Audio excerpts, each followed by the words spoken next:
We will begin. Good morning. We have an agenda that's in front of us. Any additions to the agenda? Councillor Christie. If not, I'll move the agenda as presented. Okay, we have a motion to accept the agenda as presented. All those in favor? That's carried unanimously. So the minutes from the May 17th Committee of the Whole meeting were pre-circulated. Any errors, omissions, corrections? Reeve Whitstock. I would move the minutes of May 17th, 2002 Council or Committee of the Whole minutes as presented. Okay, so we have a motion to accept the May 17th Committee of the Whole minutes as presented. All those in favor? Okay, and that is carried unanimously as well. Thank you. All right, moving on in our agenda to 3.0, Three Hills East Water. Welcome, Mr. McKernan. John, welcome aboard. We look forward to what you have to share with us this morning.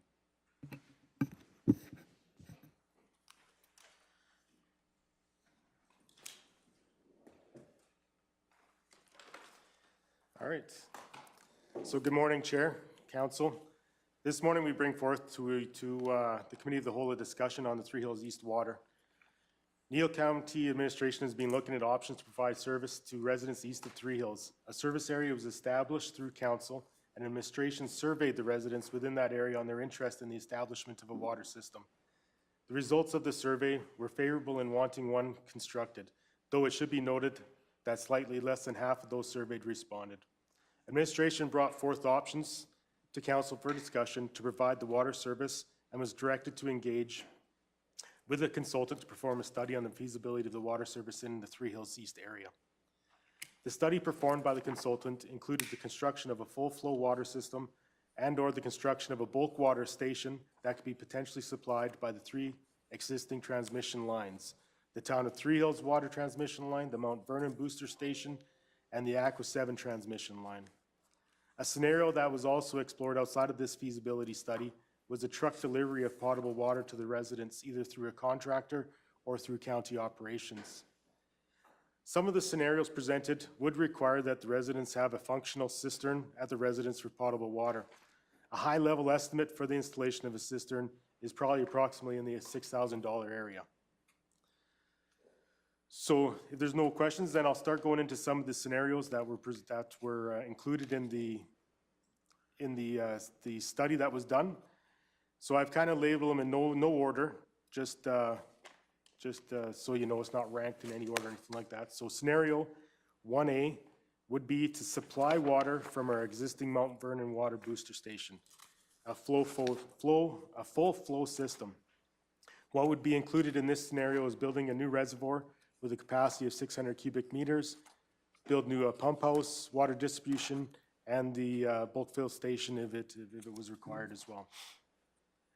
Included to do this, it would be 120.2 kilometers of water line that would need to be constructed and installed for supply and distribution. The total capital cost estimate for that through the study was $18,272,000. Scenario 1B was supply from a supply from the Mount Vernon booster station with just a bulk water station. This would include building a new reservoir with a capacity of 400 cubic meters. It would be a little small pump house for the bulk water station, as well as 14.4 kilometers of water line for the supply of it. Total cost, capital cost for this would be $4,356,000. Excuse me, excuse me, John, before Yes. you go on, just for clarity for my own sake. So scenario 1B would be just you build a reservoir, you build a bulk water, and the line that we're talking about is just to supply that reservoir and bulk water. That's correct, Chair. Okay, Yes. thank you. So scenario 2A is supply from the Three Hills transmission main line for a full flow system. So again, I just want to maybe just the area for a pump, for where the pump house and the reservoir was chosen was just one that kind of made sense. It was off of the main secondary highway. It was fairly accessible. So it's not established right now because nothing was ever pursued past just a thought. So all these are based off the same location of the reservoir and the pump house. So scenario 2A is like a supply from the Three Hills transmission line, and that's a full flow system. And again, that's building a new reservoir with a capacity of 600 cubic meters. It's building a pump house for the water distribution and bulk fill station capabilities. For this scenario, it's building 117.5 kilometers of water line for supply and distribution, and total capital cost estimate was $17,824,000. Scenario 2B is supplying from the Three Hills transmission line, the bulk water station only, and that's building a new reservoir with a capacity of 400 cubic meters, a small pump house and bulk for the bulk water station, 8.2 kilometers of water supply, and the total cost capital for that is $3,420,000. So scenario 3A is supply from Aqua 7 Regional Transmission Main for a full flow system. Again, this one is building a new reservoir with a capacity of 600 cubic meters, a pump house, building a pump house, and also a bulk water station with bulk water station capabilities. This would include constructing 119.3 kilometers of water line for the supply and distribution for that system. The total capital cost estimate is $19,546,000. Scenario 3B is supplying from the Aqua 7 Regional Transmission Line to service a bulk water station only. Again, this is building a reservoir with a capacity of 400 cubic meters. It's building a small pump house to service the bulk water station. It includes 26.1 kilometers of water line for supply. And the total capital cost estimate is $7,539,000. So I have in this also, since we're talking about bulk water stations and stuff like that, if that's an option that people are looking for, I have estimated the distances to other bulk water stations within the county that we run, or the one that the town of Three Hills runs. So I did choose a site that was more in the middle of the area that we're speaking of. And from there, I think there's also a map, I think, included in your package. So you can see basically if we didn't build a bulk water station or that kind of thing for people to travel to, then they're looking at about 35 kilometers, 28 kilometers, 24 kilometers to get some of our bulk stations that are accessible for that potable water. So those are the scenarios that were covered under the study that we performed. Before I kind of head off into one that was not included in that study, I just wonder if anybody has any questions or. So are there questions at this point?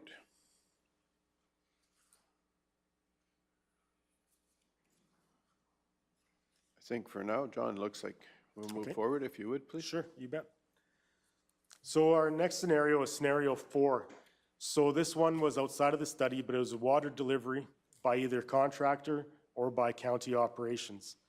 So in this scenario, whether water is delivered by a contractor or by the county, the customer would need to have the personal cistern that could be accessed. Estimating this cost involves many variables that are unknown, such as the amount of customers, distance to customers, volume of water customers require, amount of customers per trip. If this was a program that council deemed acceptable, how the programs developed and delivered would need to be established. Would it be on an on-call basis? Would it be consistent delivery, a consistent date for delivery? How many residents would sign up? Would this program be open to all the residents within the county? And would the county only charge for the cost of water or of the water delivered? Contractors, you routinely charge water plus cost transportation. An estimate for 10 cubic meters delivered to a single customer is in the $250 to $300 range. So I was speaking with a couple contractors. I don't know if I got oil and gas quotes or not, but that's basically what they said. And they said there's a lot of variables that they couldn't really answer because I couldn't tell them that they're going to take 3 customers on a trip or it was just 1 customer there and back. So that's kind of the number I got. So it is a rough estimate. If the county was to provide this service, some costs to consider would be the purchase of a water truck, or more, depending, and the ongoing maintenance, fuel, and insurance. The labor involved, one or more new positions would need to be created. Using a template developed by finance, we estimated that delivery of water would approximately be $200,000 per year. That is with one truck delivering basically all the time. This matrix includes a truck with a 20 cubic meter capacity, maintenance, labor, water cost, amount of water to deliver, amount of customers per trip, and distance to deliver. So we put in a lot of these variables, just guessing what they may be. The particular, I guess I said that right now, the particular matrix makes the following assumptions: servicing 30 households, weekly deliveries, a truck that can deliver to 3 households each trip, twice a day, and a kilometer round trip that assumes deliveries within a similar area of the county. So everybody was kind of within the area. This also assumes that council would fill this role versus private enterprise. The matrix can be altered to estimate costs based off of other assumptions. So that's kind of our information on the scenarios that were looked into. So a little discussion. So Kneehill County has constructed full water system services in the past. These systems were built so that all residents within a specified area were outfitted with a connection to the pipeline. The curb stop was located on the property line, and location was discussed with the property owner whenever possible. Each property owner was levied a fee for the installation, for the installed connection, and had the opportunity to pay the amount in full or defer to their taxes. These constructed systems were built through a combination of grant money and internal borrowing. Grant money that was received was for particular areas of the system, usually a connection to a hamlet. All scenarios of connections to a water source have not been pursued or accepted by the municipality or the commission. The location of the reservoir and the pump house has not been accepted, and no land has been acquired on which it can be built.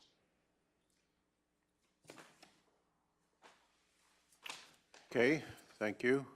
Okay, questions?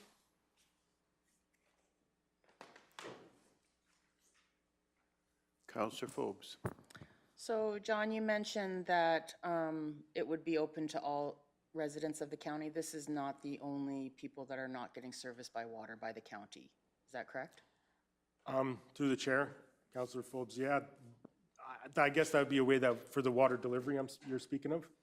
I guess it would be up to what our service level wanted to be, if we wanted to limit it to those people, but there are other people in the county that don't have a water connection, kind of up north, right beyond Torrington. Maybe there's other people in the county in the southern part that also want to be connected. I mean, that would be a big scenario on our cost for delivery of water. Okay, Councillor McGee. In regards to that, we have a great map in the bylaw 1819 that shows what our areas are. I would love to see that on the screen if that would be possible.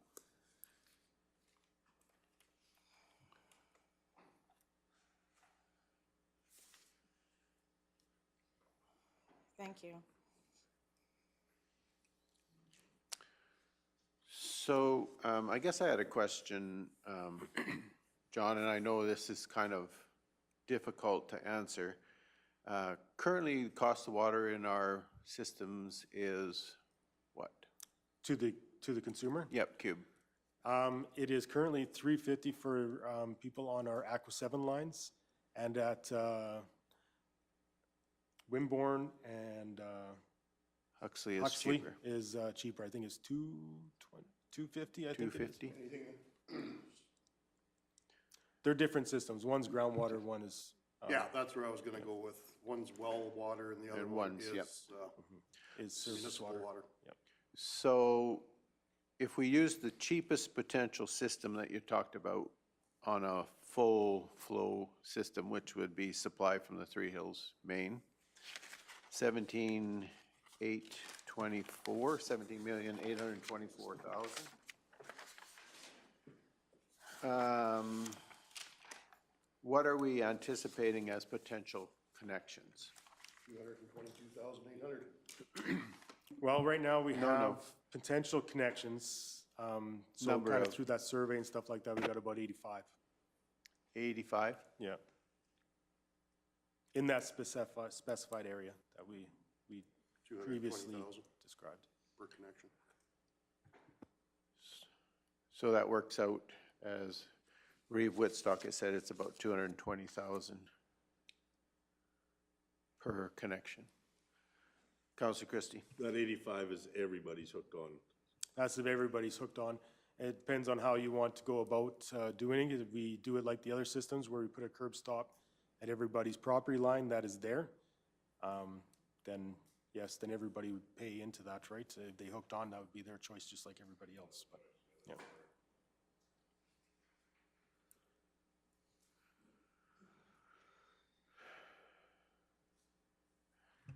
Councilor Cunningham.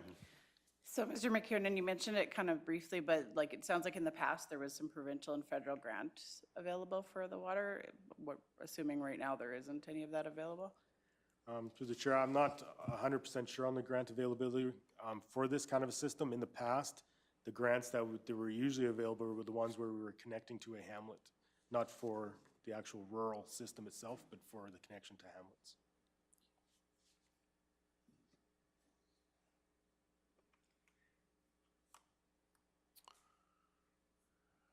Any other questions?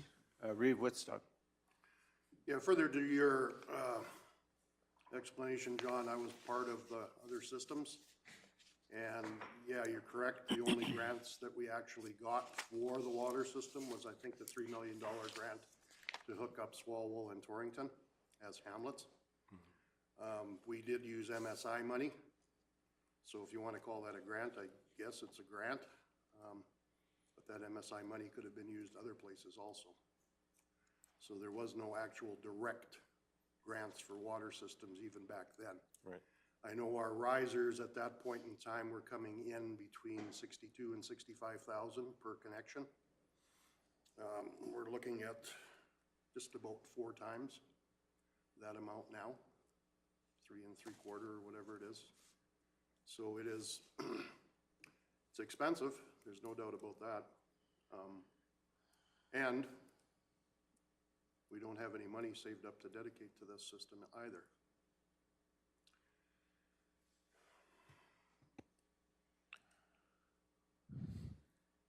Councilor Penner. Just a discussion point. To me, scenario 4, as a county, I would prefer not to get involved with private business, like there's businesses out there that pull water. So to me, scenario 4 with the county purchasing a truck and that is not an option.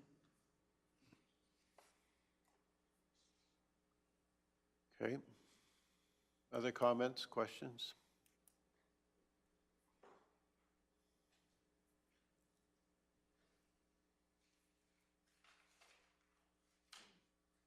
Councilor Forbes. So the cost would be, if they were to hook up, it would be the riser, right?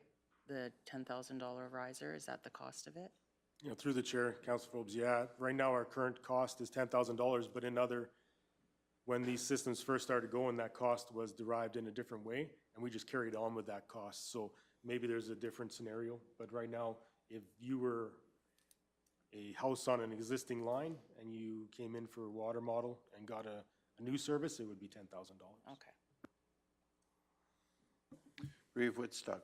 I guess further to that, John, you're correct. Initially, the cost was $6,000, so it was roughly 10% of the cost of the riser, is what we had anticipated. There's probably different ways of figuring out, but it worked out to 10% of the cost of the riser. I don't know if 10,000 is going to even be close to the number here because of the cost of the system, but that is just my thoughts. Well, if you do the math the same way, 10% of the cost would be $22,000.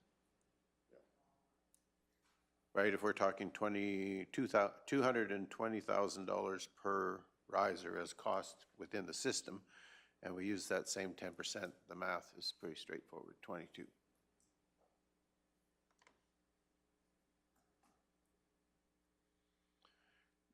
Councilor Cunningham. So I'm going to ask this as a newbie counselor. I'm not sure how much longer I can get away with that, but yeah, we keep working on it. So just in terms of like how a county, how a municipality decides what quadrant of the county is most in need of water, or the priority of who gets water and who doesn't, like I'm just kind of curious how the decision is made on that. Well, I believe in the past through the chair that there was a water study done way back in, I think it was the early 2000s, maybe. Late 90s, yeah. And that identified areas within the county. And that's then where council then pursued those other phases, the 4 phases that they did. So they did that in 4 phases to complete that. I don't know if there was how far over east that ever went to that side of the county, but Reeve Whitstock. It was done by, and I'm trying to remember who did it, but it was, flashing here. Somebody else have a microphone on? Faye? Okay, there we go. Yeah, the study was done by, and I'm trying to remember. Regardless of, it was done by the provincial or the federal government. And the determination back then is they used a boundary. They knew that there was a water shortage in the southern half of the county here. They used the 27 highway as the cutoff point in their mapping. They said everything south of the 27 was in dire need, and north it wasn't that dire. So I don't know how they figured out where the split is on the 27 there, why.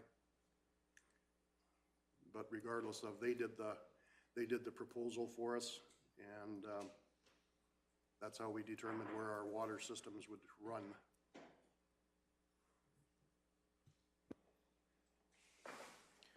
and just, I guess, to add to that, the Mount Vernon system and the equity system, they were actually co-ops beforehand.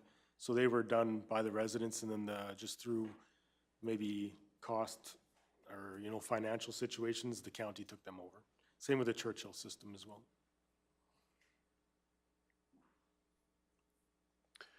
Now, I don't know if I understand correctly some of the history, but part of what happened on the west side of the county, wasn't that related to bringing water to places like Torrington, or am I not correct?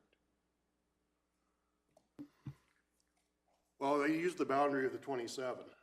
So Torrington is actually on the south side of the 27. So that is the determination of, and I'm really trying to remember, because the people that did it are no longer in existence. It was provincial government, I do believe. I think it was the MEP, I think, was the. No, it wasn't the, no, it was a privately, I'm gonna leave it out. Okay. But yeah, that was the determination, is that the southern half of the county was in need. And I guess Using their surveys. ultimately the question becomes whether the history is applicable or not doesn't really matter. It's where are we sitting as far as right. delivery of water to this particular area. And we would obviously have to talk about how that would be accomplished if it's done. And so one of the things I would need, again, clarified for me, John, and I'm not sure I'm catching this completely. So of the potential connections in that area, there's 85? That's what we believe, yes. Okay. Of that 85, interest was expressed by how many? I believe that we have the survey there. It was, yeah, it was, so there was 85, and then I think there was basically about we better just look at it before I throw out numbers, So 79 surveys were delivered, so I'd say there's 85 houses because there were some people that were owners of multiple places. So when I did this, I thought if I sent it to the one person, they'd be able to answer on behalf. So they did. So I did get actually 36 surveys returned, and on that 36 surveys, there was people who owned multiple properties that did add those on. So if you went down another slide, but we'll talk about that one if you want first. So like I said, 79 surveys delivered, 36 returned, and that's a return rate of basically just under half. And there it says basically 4 surveys returned had multiple locations. So the actual total survey results would equal 42 that we basically got back. So for 42 of the residences. So I would just also maybe just like to clarify a little bit, Caroline, if you could bring up that area of the maps. the water service areas. Yeah, that's right, yeah. So we have these all blocked off, so this is basically just us kind of showing where they are. But within these areas, there is also residents that aren't on that area, aren't on that system. For example, the Churchill water system, when we upgraded it, we didn't expand all our water lines to include everybody. So there's a whole lot of people in that area that if they wanted to hook on, it would be basically them extending the water line. So I just wanted to make, those areas are fairly estimate, and not everybody within those areas are capable of getting that water as well. We can go back to that survey now, Karen. So I guess what I was trying to get at is if we ran that water system out there and only half of the people decided they wanted to be connected, that puts our riser cost now at 400,000 in terms of what we end up achieving for real water delivery, right? I mean, the potential is that over time you might have more people connect, but if only half chose to be connected at the beginning, the cost per customer gets quite high. Right, and that would be a decision like, this is full service to every residence that's within that area. I mean, if it was something where we wanted to scale it back to only whoever wanted it and then built towards them, and anybody else who wasn't at that time wanting it would be on, would be quite a cost to get water after that. That could be a scenario looked into, but this is basically going to everybody, so you're correct, Councillor King. And if you wanted, I can kind of go off the interest off our other services. I did, I don't know if I put that in that folder as well. Just the connections per systems that we already have. If you're interested. That's one of the problems with the existing systems, right? Right, is so I we just do wondered if you're have- interested in those numbers, Yeah. I could let you know them if you want. Yeah, sure. It might just be in the folder. I think I only got the results after. The info after, so it might be actually just in the folder.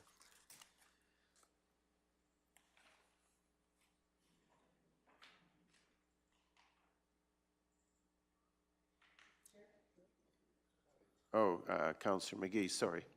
While she's looking that up, I just wanted to emphasize, I really appreciated John mentioning how there's a lot of the areas that are in that service area map that were not connected. And so this council heard a lot of negative feedback when we did upgrade Churchill and we didn't add to all the residents in that area because the map is very deceiving. And so there is an equal number, quite a large number of people who are equally anxious to have hookup, and we're really angry that we were even in the area and didn't extend to them. And I think that's an important piece to remember there too. So this is with regard to the Churchill system. Yes. Okay, thank you. So on the screen you can see, so these are our connections per system. So I kind of broke them out because the bottom half are basically our hamlets and stuff, and they're pretty well all connected. The top ones are the systems, so I included Churchill on this one. Oh, and the bottom ones are also co-ops because they were built to service everybody who wanted in on it, so there's not much room.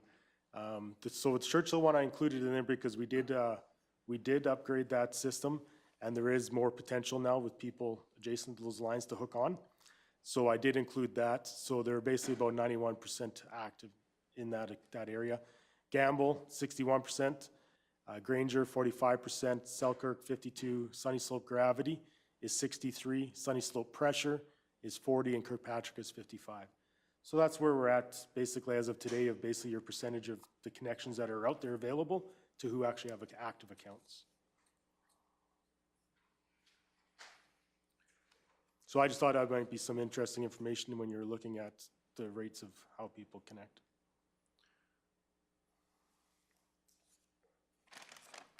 So the percent active is the risers that exist that are being used. Right, so that's basically how many of those risers out there we have active accounts for. Okay.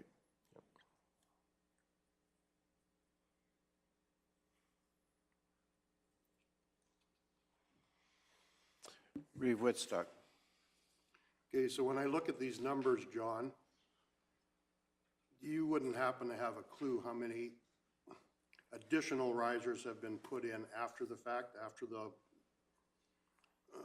water system was developed? Because I know with subdivisions and what have you, nobody's really drilling a well anymore. They're using the county line.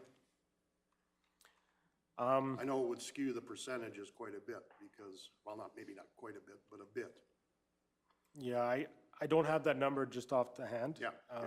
But we do keep track of that type of a thing through our water modeling, because every time someone wants to add to a water line, we have to do a water model. So we do have that folder. And it's usually, depending on the year, some years are fairly slow, but other years we're up to about 20 additions and stuff like that. Varies throughout the whole area.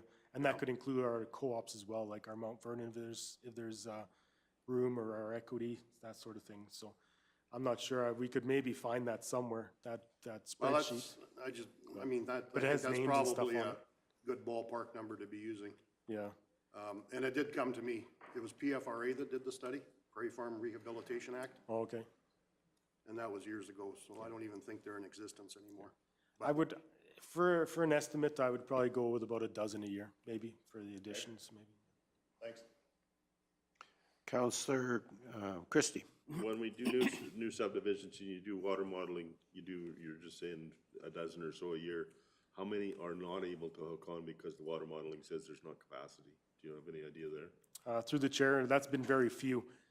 We had one instance where someone did a water model and they weren't able to hook on, but there was a fix to it, and that was creating a loop to connect. And through council, they approved that loop connection, so then they were able to hook on after that. The only other issue may be that instead of getting the, a pressure of, let's say, 50, 40, they may be a pressure at 35. So that may be something they have to look at too inside their own personal house for maybe a pressure tank or something along those lines. But nobody's ever been denied other than that one, but then we created the loop and allowed that to happen. So Reeve Whitstock? Initially, when we were building those lines, we knew that there was gonna be demand. And I do believe at one point in time, we were thinking that if there is an overabundance of connections, that they could go to a cistern system at that 1.5 gallons or half a gallon a minute or what have you. And they could still connect, but we haven't had that. We haven't gone that way yet.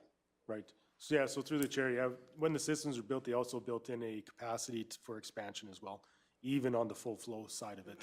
So there is a little bit of room on all the sites, or all the systems, so there is some room.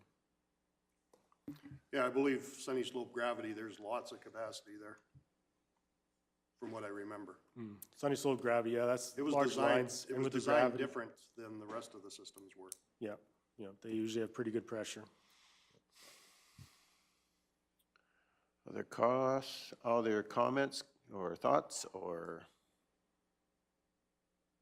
questions? Counselor Forbes.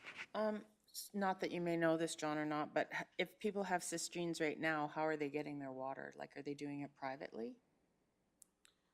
Through the chair, Councilor Forbes, I'm not sure, because the personal cisterns, we don't really get involved in too much, okay. but I mean, an assumption can be made that they're either, a lot of people use it just for storage of water, so they always have that capacity to meet their needs.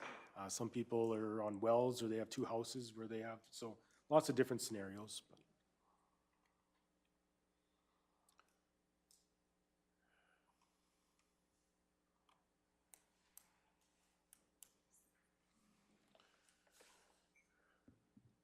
Counselor McGee. I'm not sure if our council member who's been there for the most history of all of us would be able to answer, did we have much public participation prior to determining a water project? So, You mean like open houses? Yes. We did do prior to construction, and then we did an open house after construction.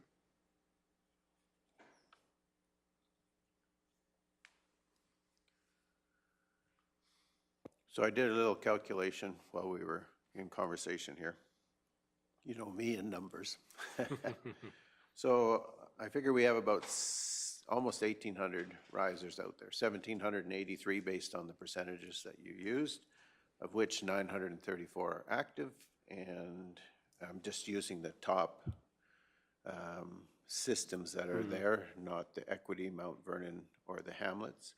And so we have 934 active So about 52% of our risers that exist are active in the existing systems.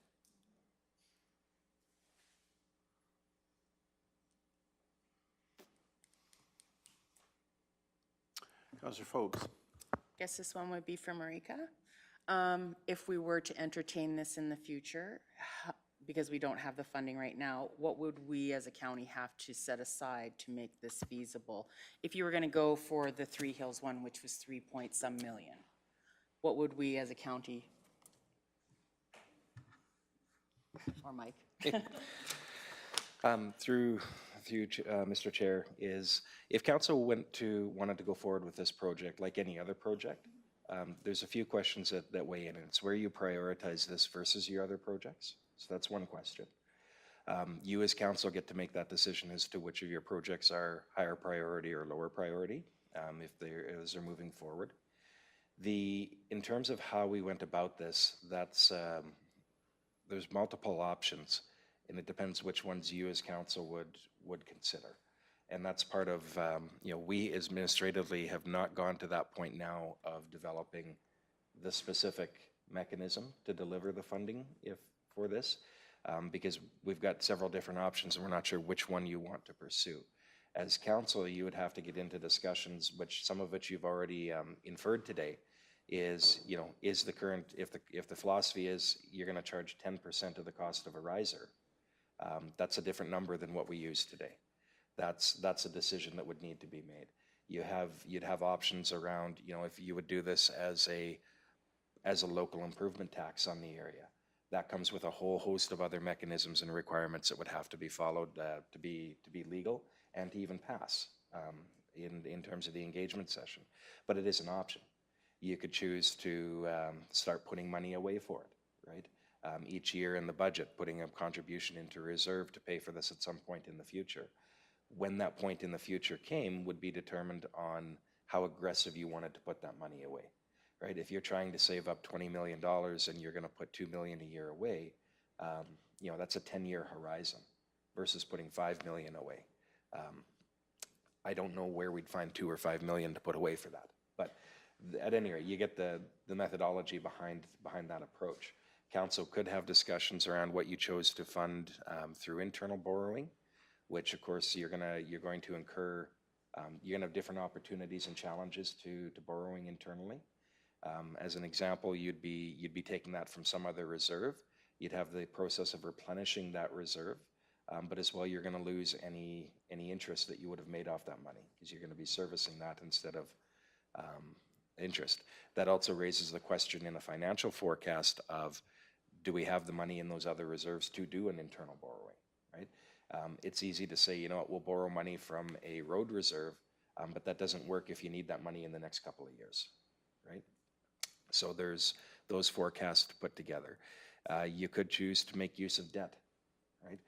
If you do choose to make use of debt, the county does have significant debt capacity that we can bring on. Again, you're going to pay a servicing cost for that, like any time you take a loan, right? That's part of doing business that way. If you do choose to go that route, then you're back into that discussion of, well, how is the county going to pay that off or recoup that? Is the county going to subsidize a portion of that, or are you putting it back on the area, right? So those are philosophical questions that council would have to get into.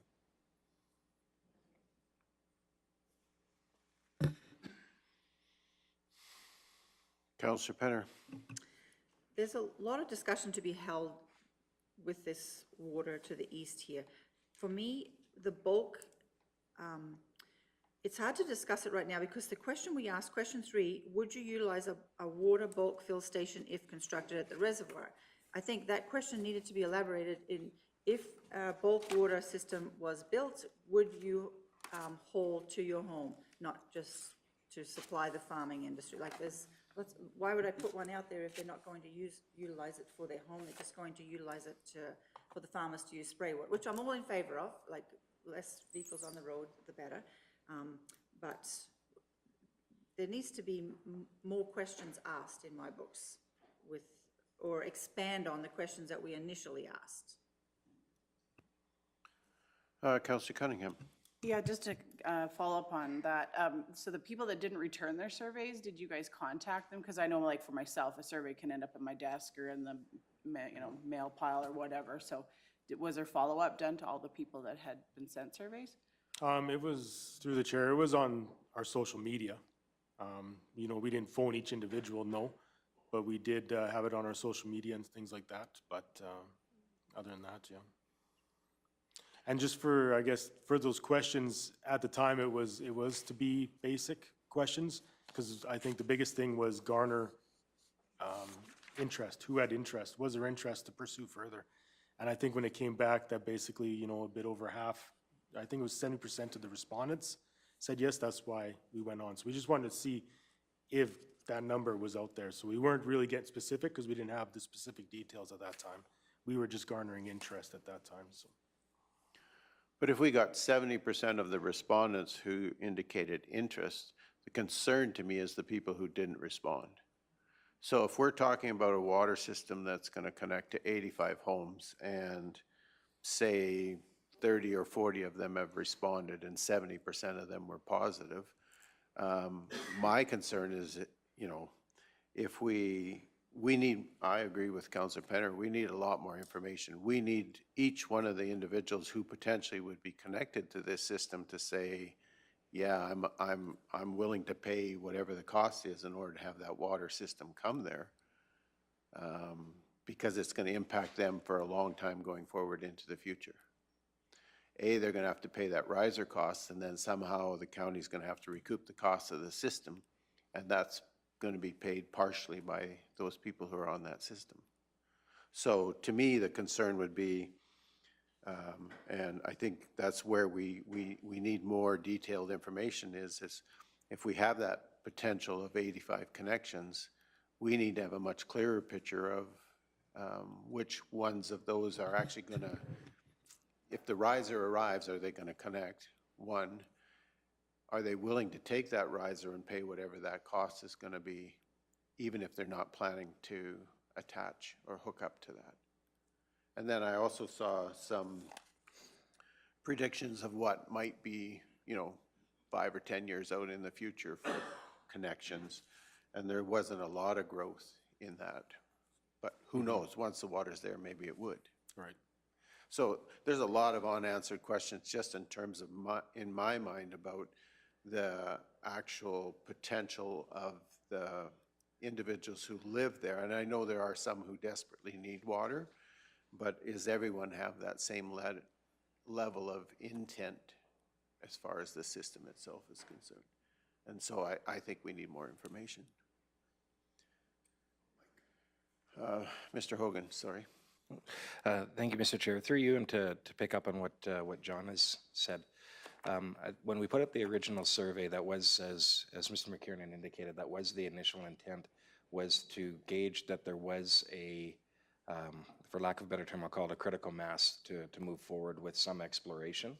So if we'd have put that survey out and we'd have gotten, say, we put out 70-some surveys and 3 people came back and said, yeah, we want water, and the rest were saying no, then the intent at the time was that this would have died there, because we would have said, no, there's not the desire or the critical mass to actually move forward with a substantial project here.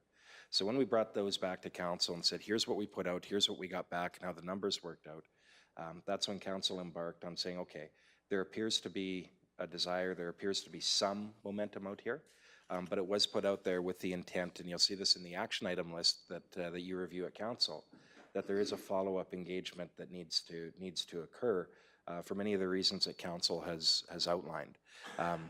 When we did that initial survey, as Mr. McKiernan put out, is we just said, are you interested in getting water? We asked more than one question, but that was the gist of it. We were cognizant that, are you interested in getting water if you have to pay $10,000 is a very different question than, are you interested in getting water if it costs you $40,000? Right? Those are 2 different questions, even though they're quite closely worded. So one of the things that we embarked upon when we brought the first back to council was saying, here are different options. Does council want to narrow them down so that we explore the ones that council may have interest in? Not will have interest in, but may have interest in. And we're kind of in that same process here today, is starting to refine those further. So as an example, I heard earlier in the meeting, Councillor Penner say that she's not interested in the county providing a water delivery service, right? If council as a whole tells us that, then we know that when we prepare that engagement and we look at how that may be provided, that that's not something we need to designate time or resources to, because council's not interested in providing that level of service to the county, right? So we won't invest more time in exploring that option.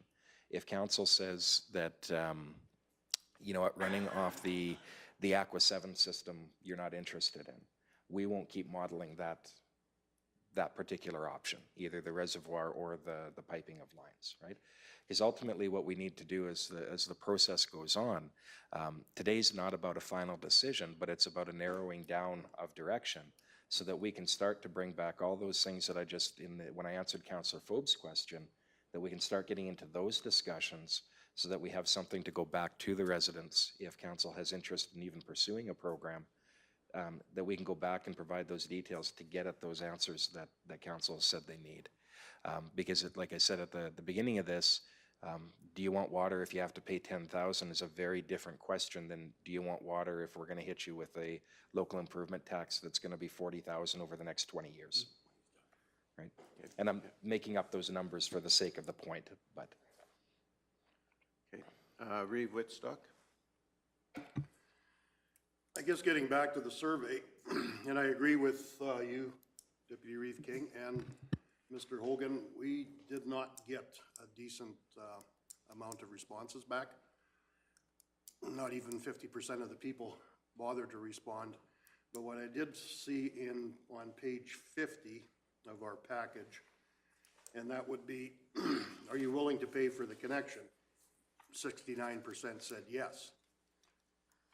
If the system is over 10,000, greater amount than 10,000, 55% of the people said no, they're not interested.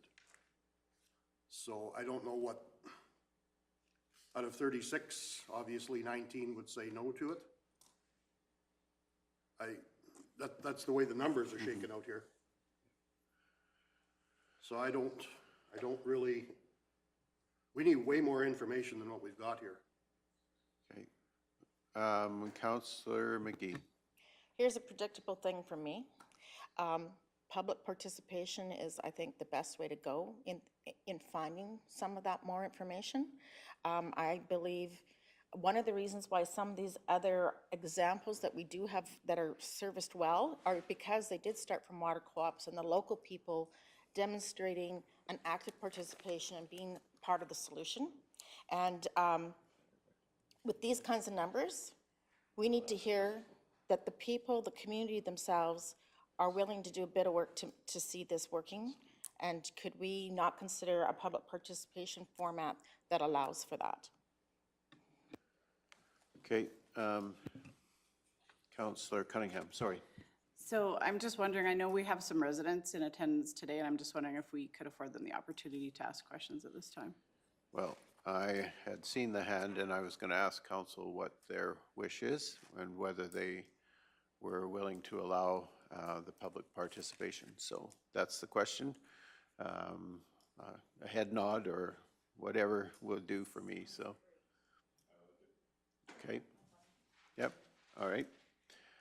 Okay, sir, do you want to come forward to the microphone as this is being videoed, and so we need to be able to hear you, plus the people online need to be able to hear what you have to say. Please introduce yourself to council and to the people who are listening in. Donald Mueller, I live south of 27 in the area of the Morin Bridge. I guess the reason I didn't respond to the survey was there was no information in it. Ultimately, who pays for this? It's not the municipality, it's a ratepayer. And I'm a ratepayer.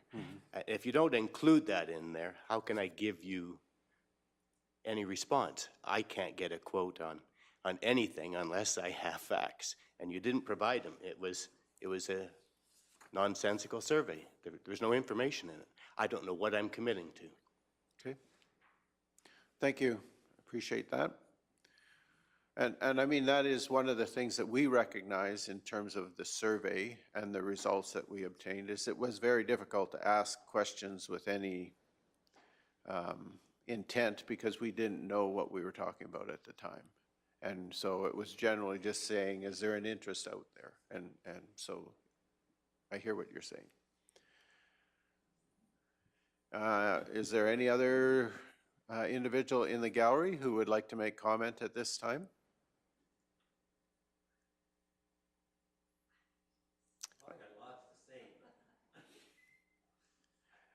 I guess the question would be, do you have some question that you'd like to put on the record or a comment that you'd like on the record? And if so, you have opportunity at this time to do that. Again, just please introduce yourself so that the people who are watching know who's speaking. Harold King. We've been asking for water for years now.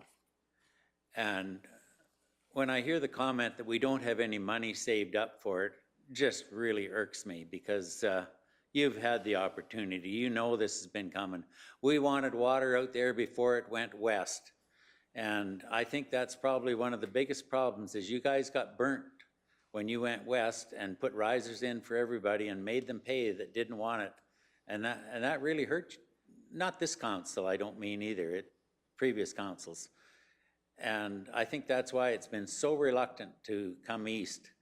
And we just feel like the black sheep out there. We have the worst water where Lori and David live. The health unit told us it's the worst water they've ever seen. They told Lori when the kids were young, don't let the kids even have a washcloth in the bathtub for fear of them sucking on a washcloth, which kids do. And don't drink it at all. It's just not fit. And we're in desperate need for water. And as far as a cistern goes, no, I had a cistern 50 years ago, and it's the last thing I'd ever want to go back to. I don't want to haul it, and I don't want somebody else to haul it for me. We want a system just like is in the rest of the county. And the cost, yeah, what hasn't gone up 4 times in the last year almost? If we'd have had this done 10 years ago when we'd love to have had it done, we wouldn't have been here now. And it's just been neglected. There was just no incentive of council to bring us water, it seemed. And we feel hurt because of that. And it's time. I know it's a ridiculous cost. It really is. So is fertilizer. But it's just the way it is. And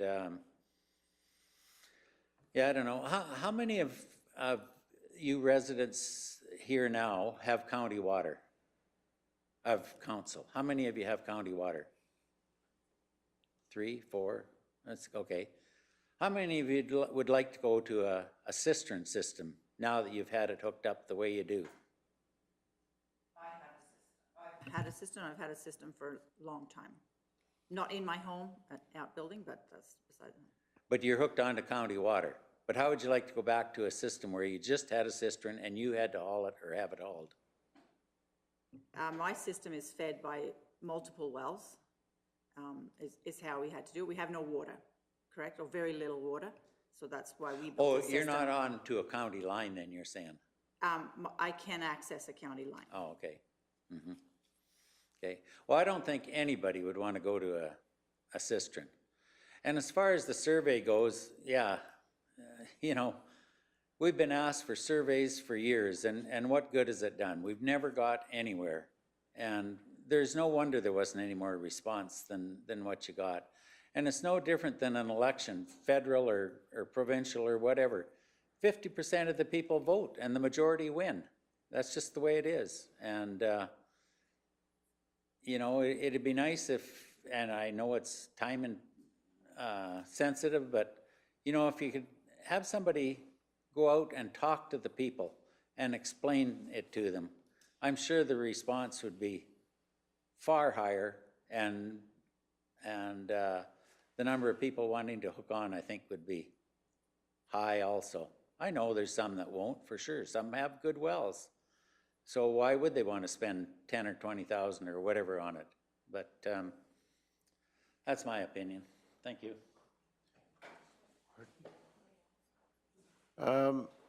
Thank you, Mr. King. I think there might be a couple of questions related to your comment. Councillor Penner?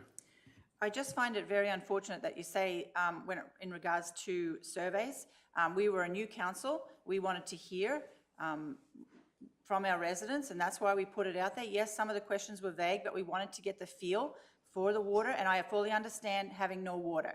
It's not a nice feeling, or not having good quality water.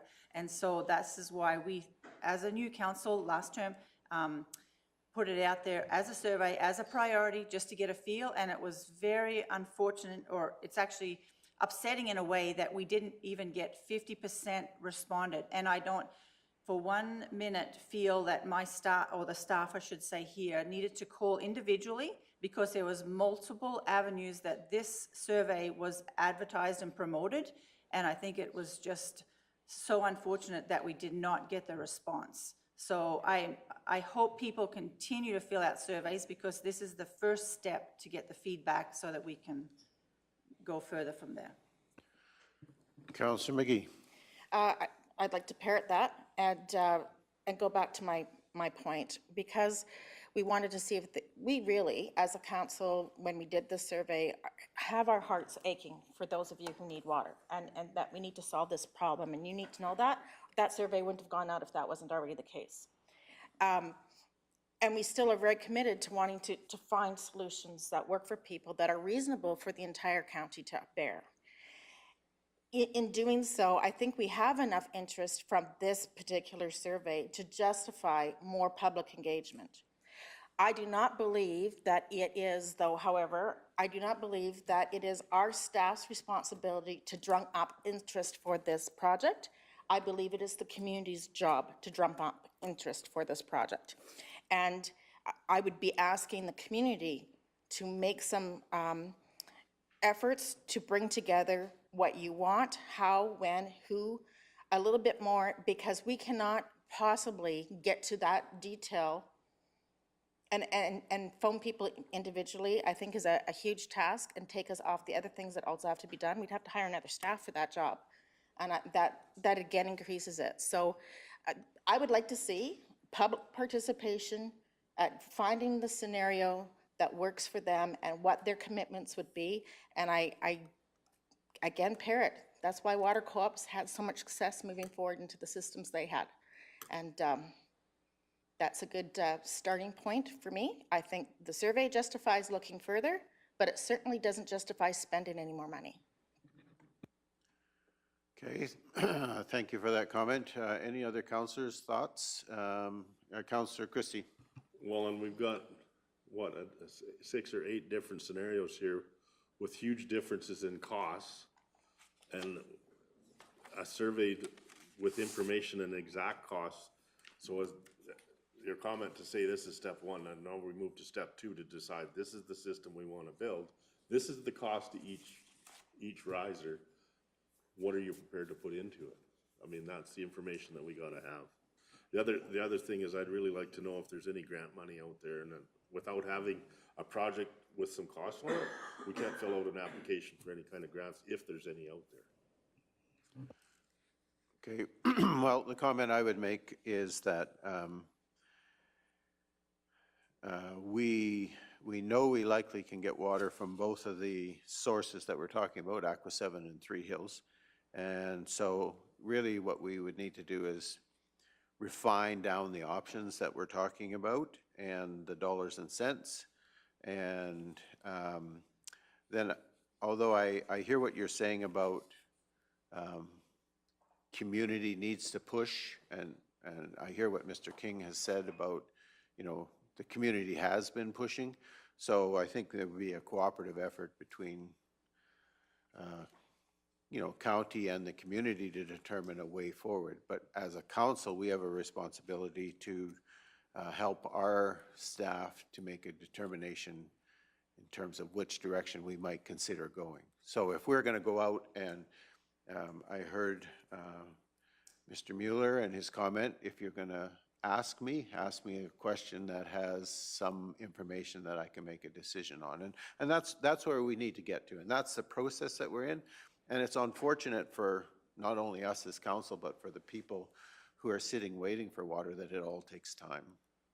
Like, it's not going to be a decision that happens overnight.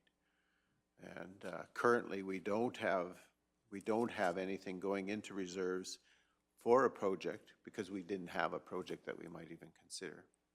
But I'm also hearing that we don't have 10 years to make that decision. So, right, and that's probably an unacceptable time frame.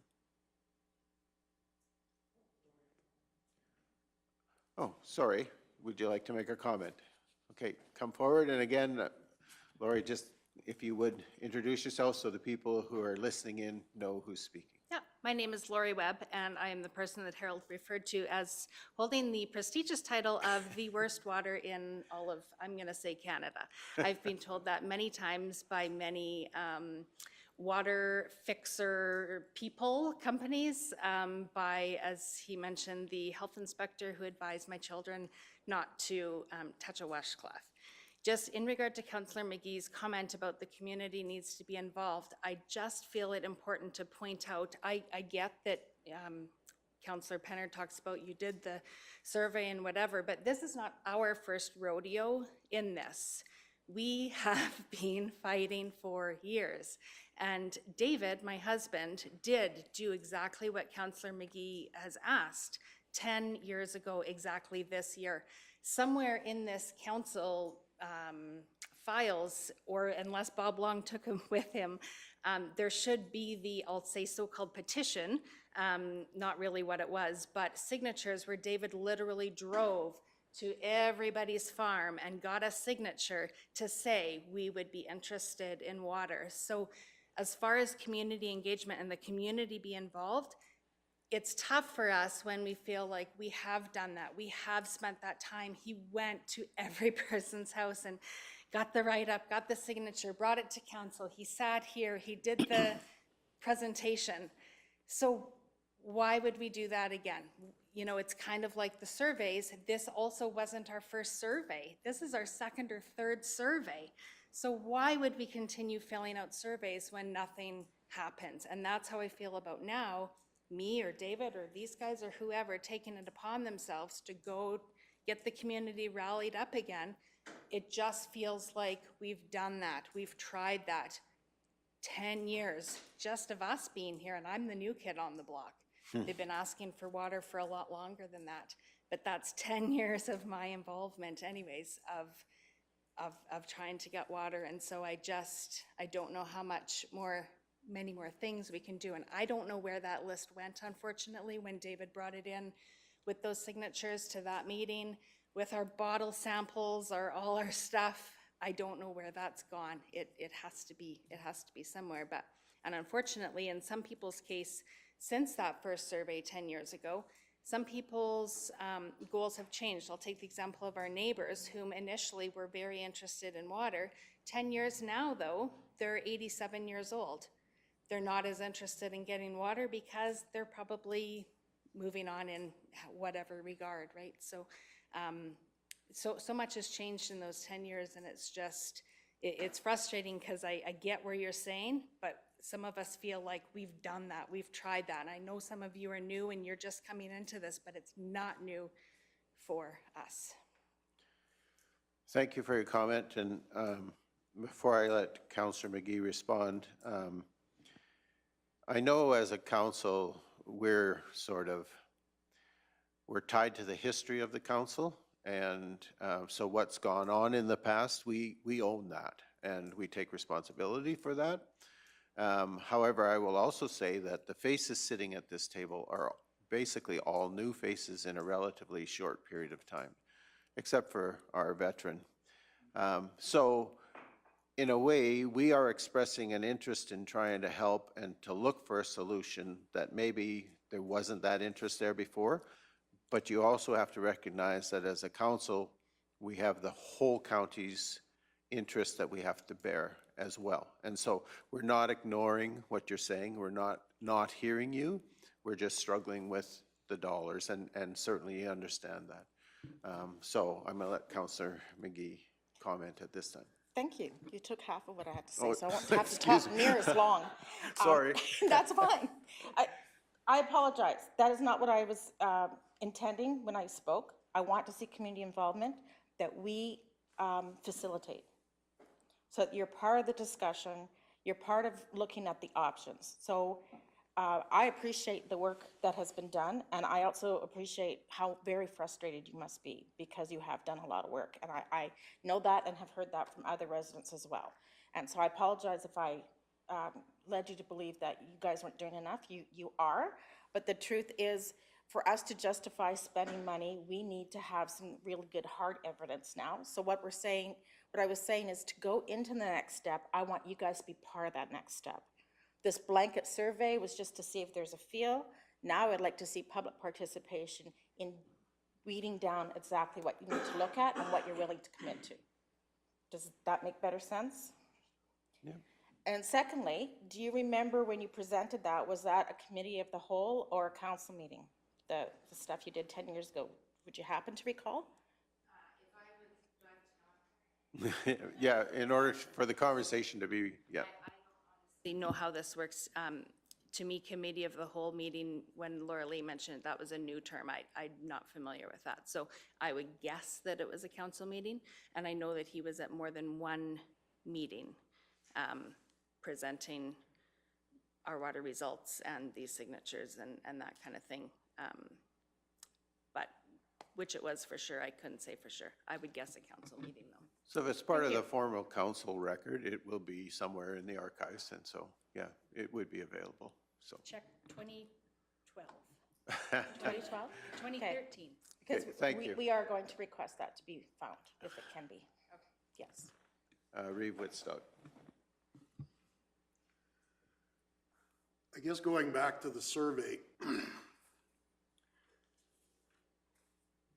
up until this year, basically, the only water that was available to head that way would have been Aqua 7 because Three Hills did not have the capacity. Now that they've upgraded their water treatment plant, I think that's where we've got the ability to pull off of Three Hills.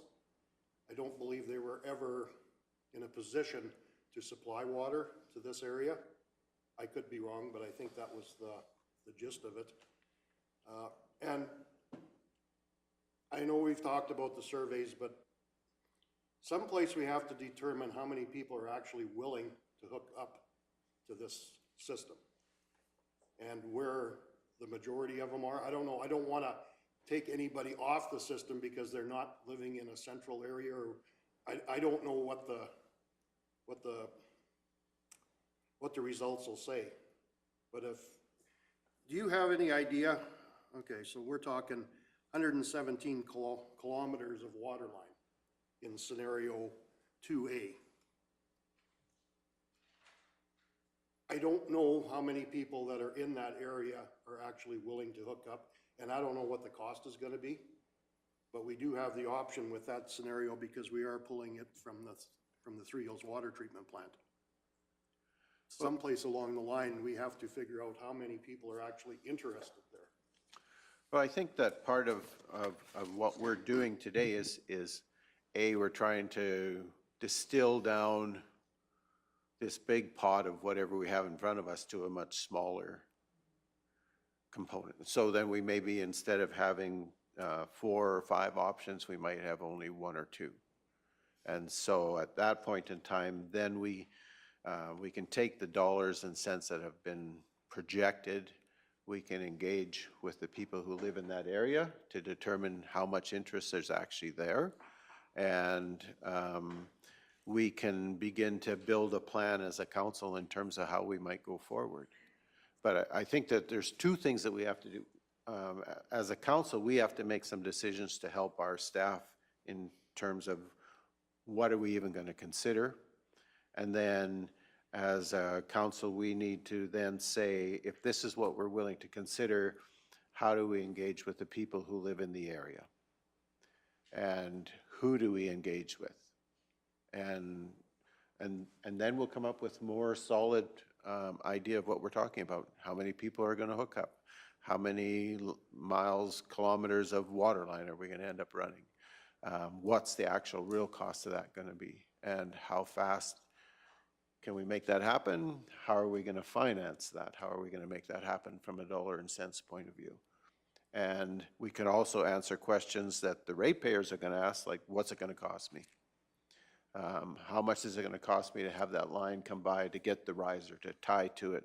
What's, all of those questions that are reasonable questions to ask. I know that there are people who live in my area would love to have water too. However, I also recognize that perhaps that's not as easy to do as it might be in areas where we've already done that. Because not everybody in my area wants water. Most of them have good water. But I do know there are individuals who would love to have water as well. So some days it might even be my wife. So, Councillor Penner. I just want to thank you for coming in. I wish more people would do this, to not just send us a message or a text or anything else. It means something when you come in. And I want you to know that I have a family member that would love water, and he did fill out his survey, and it's almost as bad as yours, Laurie, but I don't think it's as bad. He can light it on fire and whatnot else. And so he for sure filled out his survey. But I just wanted you guys to know that I do fully understand what it means to have poor water or no water.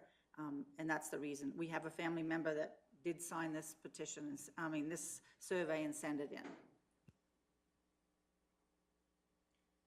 Okay, so are there more questions that you'd like to ask? Are there, Councillor Cunningham. Okay, so I'll get off the survey thing right away here, but I do have a problem with surveys, and I guess it's the social worker in me coming out, but I still think that face-to-face contact, you're always gonna get better answers than on a survey. But I know we did a citizen satisfaction survey at the county last fall, and we had a horrible turnout. So I wanna see a date planned. I think the chair said that there was a council action list, I think it was for July. So I would really like to see a date put forward where we have an in-person engagement and really find out, like we've just been talking about, what exactly the wants and needs are. And yeah, I think we have to do that before going forward with that or anything. And again, I can't remember if it was Councillor Christie, we really need to see if there's grants out there. I know it's a really hard time for grants with provincial and federal, but I definitely think we need to look out there and see if there's anything available.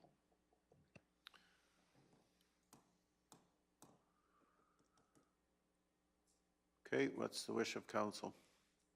What's the way forward? Maybe I should just ask the question. Of the scenarios that are in front of you, are we willing to consider the additional costs of accessing water through Aqua 7?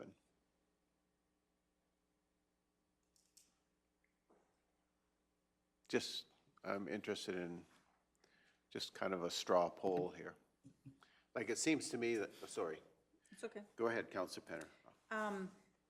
I noticed on the report, the topography was an issue there. For me, Aqua 7, I like where the bulk station would be more central. I think it would get used more than, because it was a different location than the other scenarios, correct, John? Or it was the same scenario? No. Okay. That might be a little confusing. So for the bulk stations, I just used an area in the middle of the whole area, and I just went to each station from it. So where you start from, that's just a random me saying, here's the middle of the area, and this is where you're gonna get to, because everyone's different, right?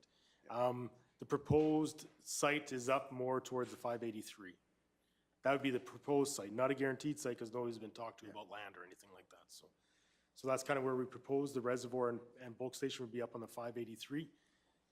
But that bulk water distance map thing that you have, that's just me picking a spot in the middle to try to average out a distance to people. There was no, it was, I don't know who would access it, right? So I just try to pick the number, that's all. Okay, Councillor Penner. Somebody else have a mic on? Try again. To me, I felt it wasn't centered enough, and I know this isn't for sure what you've got written here. I would like if the bulk to be centered a little centered in that area, so that was just my comment. Mr. Hogan? Through Mr. Chair, and this is a suggestion, not one that council has to take by any means, but you do have some information that's been provided that is draft in nature, that is part of your closed session package. So just a comment as to whether council wants to look at that information before embarking on more of the discussion, or if you want to, what you want to do with that. Okay. So what, Mr. McKernan, sorry. I just wanted to add a little something here before we start talking about scenarios. There's also a thing that we have to think about in the back is allocation of water. Right now, Aqua 7 has fairly hefty allocations that we can tap into. Town of Three Hills, maybe not so much, right? Because they're still working off of that. They allocate to our Mount Vernon equity. They allocate up to Trochu. So allocation of water may come into play as well. And, you know, I don't know how quickly Alberta Environment is to increase those right now. I don't know. But that'd be something we'd have to explore if we went certain ways. So just when you're looking at those scenarios. No, good information. Thank you. Councillor Cunningham. So I was just curious too, like, I know we have to narrow down some options, but do we want to do that after we've had an engagement? Like, if there's actually options here that the people out east are just not going to be interested in, do we want to spend time pursuing those options if it's not even going to be on the table? Well, I guess it's a valid question. We're certainly not going to go to them with 5 or 6 options. So if I think that we have a responsibility to distill this down somewhat. I heard very strongly a comment from one of the ratepayers who's in the room today that he's not interested in a cistern, whether he's hauling from a bulk water station to his home or not, or whether we're hauling it to him, that's not something that he's interested in. So I also know that I've heard that from other individuals, that they weren't interested in a cistern system. Whether that's something we want to consider as council or not based on feedback, I don't know. Councillor McGee. My first reaction is I'd rather see that when we do the facilitating of public interest, because we need to see what the majority is willing to buy into and participate in. And so we might be taking something off the table that is a good compromise for the majority. Okay.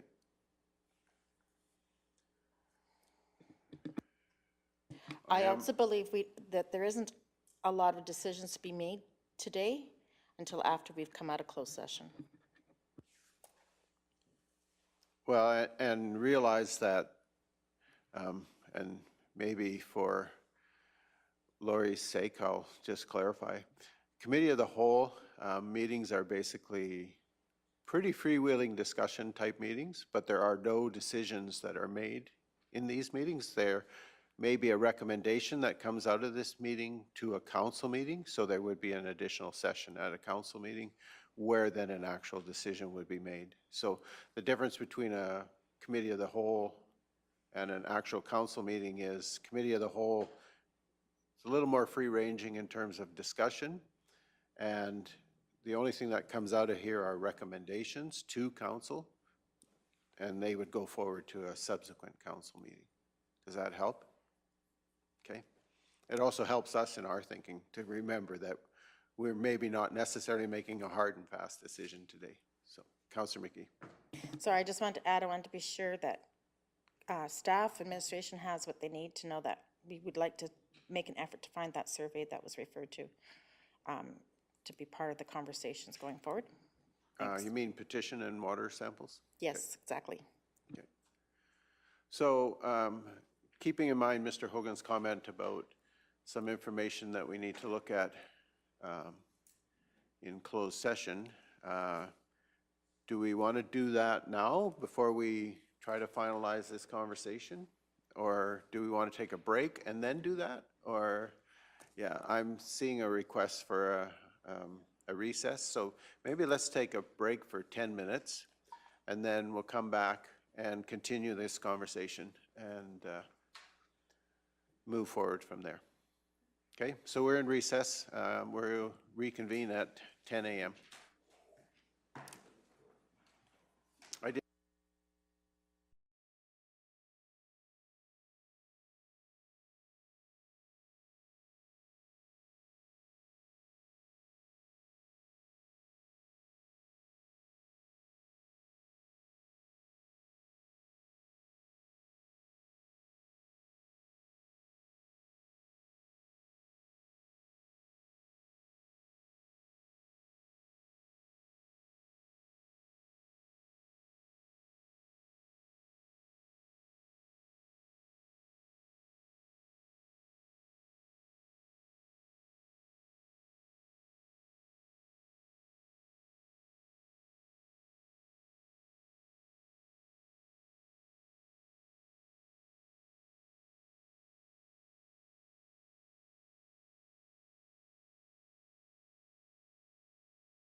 My understanding is that perhaps we need to do some conversation in a closed session environment.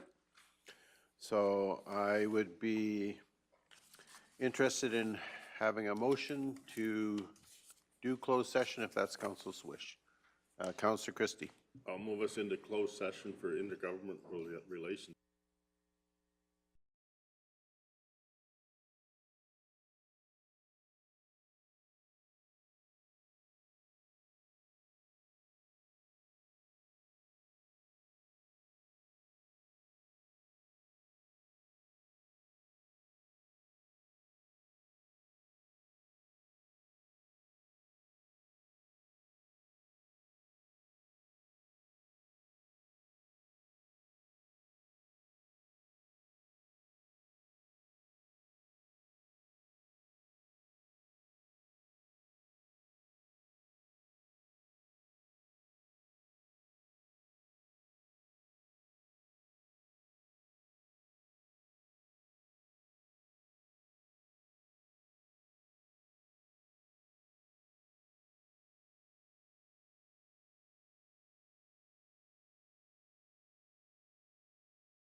So we had a motion to return to open session at 11:42.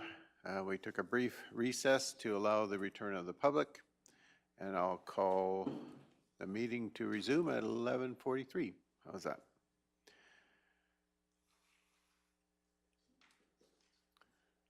All right, so I believe there's a motion to be made as a result of our closed session. Somebody care to make that motion? Councillor McGee. I move that the Committee of Whole recommend to Council to continue the public engagement process for the Three Hills East Water Project as promotion number 288/21. Okay, so we have a motion. Any discussion to that motion? So we're basically then going to be moving forward with the conversation around Three Hills East Water. We are intending to present in a public engagement process a couple of options on how we might go about that, and administration is going to continue forward in that process. Is there anything else we'd like to add? Mr. Hogan, is there anything else we need to add? Through you, Mr. Chair, I don't believe so. The direction administration is taking will be to prepare models for public presentation to bring back to council. Those models will lead into an actual public engagement session that we're doing with the community around the proposed Three Hills Water East project. Okay. And we'll have a lot of detail on what the costs and what the potential future will look like for that project. Okay, so we're clear. Any further discussion? If not, I'm going to ask the question. All those in favor? Okay, and that motion is carried unanimous. All right, we have a request, item 4.0, a request of council from Damien Kurek. So, Mr. Hogan, are you taking that one? Through you, Mr. Chair, I will. We've had a request from our members of Parliament, from Damien Kurek specifically, and they're looking to develop information on how they can better serve the economic development interests of rural Alberta. With that, they're asking for what our top three areas that we could use assistance on, or where the federal government could potentially focus on in order to better help rural areas develop. And so in the discussion part of the RFD, we've put out some broad categories for you. There are some ways that you can make those more specifically, but we've put those out there to you just largely as to start the discussion. If council is good with those, then that's what we can submit. If you want to get more specific, we can do that too. And that's the nature of the discussion today. And so we would have, what we're proposing is access to reliable and consistent high-speed internet. I don't know that we need to go into a much farther explanation of that one. That's been a constant discussion that the council's been having. So if you're good with that, then I'll move on. Access to labor. And so anytime that you're going to have businesses or bring in businesses or develop private enterprise, you need people to work those jobs. So you need access to a labor market, and the access to that labor market has to correspond in terms of skill set and ability to what that business actually requires. So we have that component. As I said, there's a lot of little areas. If council wants to get more specific into that, we can. And the third one, which is related, is access to support services for labor. And so what we mean by that is it's one thing to attract a worker to the community to do a job. Is the community attractive to that worker? Is it attractive to their family? Does their family have the supports they need? And that can be whether that's somebody coming from another area of the province, another area of the country, or whether that's somebody immigrating internationally. Are there the supports there that they can establish roots within the community? Are there supports there that if that labor is homegrown, that this is an area that they'd want to continue to stay in, right? So there's a number of tie-ins there as well. We've put out the broad categories, leaving it to council or the committee of the whole today as to, if you want to keep them broad, if you want to delve into more specifics in just crafting a reply back to Mr. Kurek. What we'd look to do is, based on the discussion today, we'd bring that RFD probably to the next council meeting. Just reiterating, here's what council wants to reply back. Well, we're well aware, and I think some of our close neighbors are well aware that one of the issues is, yeah, you might be able to attract the labor here, but can you actually house them? And so I know one of our corporate citizens at Acme with the greenhouse is struggling with issues around. They can attract the labor, but they have no place for them to live. And there's probably a gentleman sitting in this room who knows about trying to find housing, who's a recent employee of the county. So that's one of the issues, in terms of accessing laborers, you have to have some place for that labor to be. And so for me, I look at housing in places like, and we look at it in the county and we go, so if I'm coming to the Kneehill County and I'm working in a job that's going to pay me, I'm going to be generous, $25 an hour, well above minimum wage, is there a place that I can find that I can actually live and afford to stay without having to go outside of this area? And so consequently, most of those people who might be coming into the county to work in a county business will end up in one of our neighboring municipalities if they can find suitable housing there. And that's an issue there. So, Councillor McGee. To add to that, and I think that goes under the item C that you brought, I think item C is huge piece because it could be misinterpreted, and I think we need to say access to supports for the residents that will be part of our labor force, which would mean housing, social programming, education, medical system within our communities are supported for the cost it has to, for what cost it is incurred to have it rural. They will tell us, well, you have all those things. You just have to go to Red Deer or Calgary with them. And I'm saying we need supports that are more community-based as well, regardless of the fact that they do cost more per cap. Those costs need to be considered as a necessary cost. Yeah. And oftentimes funding that's directed to those kind of support systems is never directed to a small community. So when you're looking at even if you're looking at a Three Hills with a population that's 3,500 or whatever it happens to be, funding is going to go to a Red Deer with 100,000 or more and not come to a place like Three Hills or Trochu or Acme or so.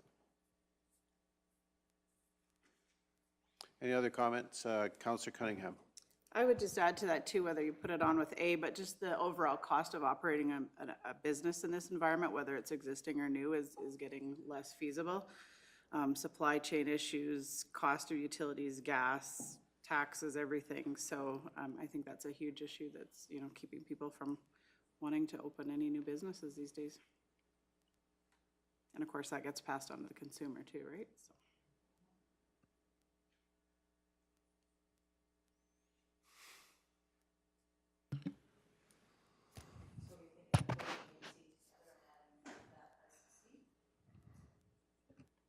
Yeah. Top three? Yeah, whatever you folks feel is amendable there, but I just, just from, hearing from, Chamber of Commerce and those type of people, just the cost of running a business right now is just, it's skyrocketed. So I guess what would Damien or the federal government be able to do to help that issue? Mr. Hogan, you had a comment? Yeah, based on what I've heard so far, if the committee of whole is good with this, what we'd bring to council is the, item A would be again, access to reliable and consistent high-speed internet.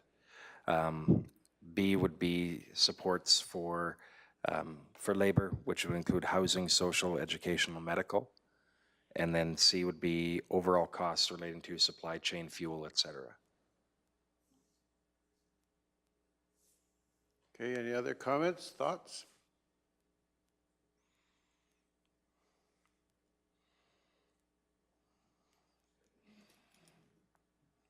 Good with that? I know my local gas co-op just sent me a letter saying due to supply chain issues, they no longer can get envelopes, so they would rather not mail me my bill anymore. You don't want it anyway, do you? And my thought was, I've been in Staples lately and I didn't see a shortage of envelopes, but be that as it may. Recognize that it is getting more and more expensive to do business, and there's no question about that, for sure. And it'd be interesting to see what approach the federal government might be willing to take towards inflation and a whole bunch of other things that are occurring. Microphone. Not long ago, they asked to shop around for your power supplier, and now we're getting letters from the ones that we signed up with that they're no longer going to be in the business as of the end of the month, so you need to find a new, so yeah, I think it's a great. All right. So you'd be looking for a motion from us to recommend again to council to come back with those, or? That's correct, Mr. Chair. Okay.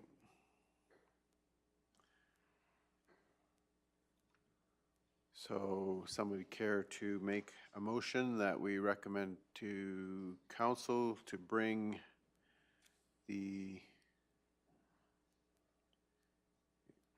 issues impacting Kneehill County's economic development to the attention of our MPs for our area?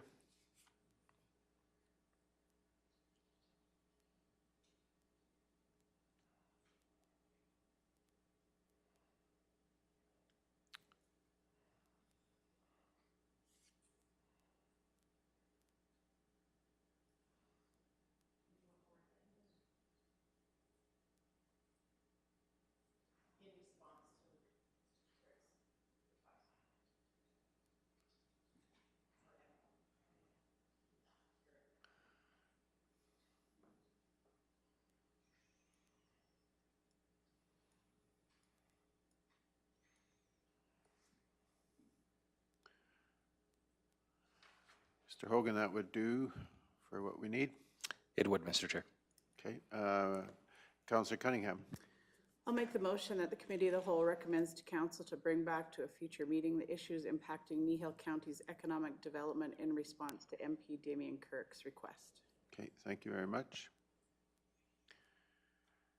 Any further discussion? If not, all those in favor? Okay, thank you. And we have one more item of business on our agenda, which is a Intergovernmental Relations closed session. Ms. Reeve Whitstock. Move to go into closed session. Okay, we have a motion to go into closed session. All those in favor? And that is carried.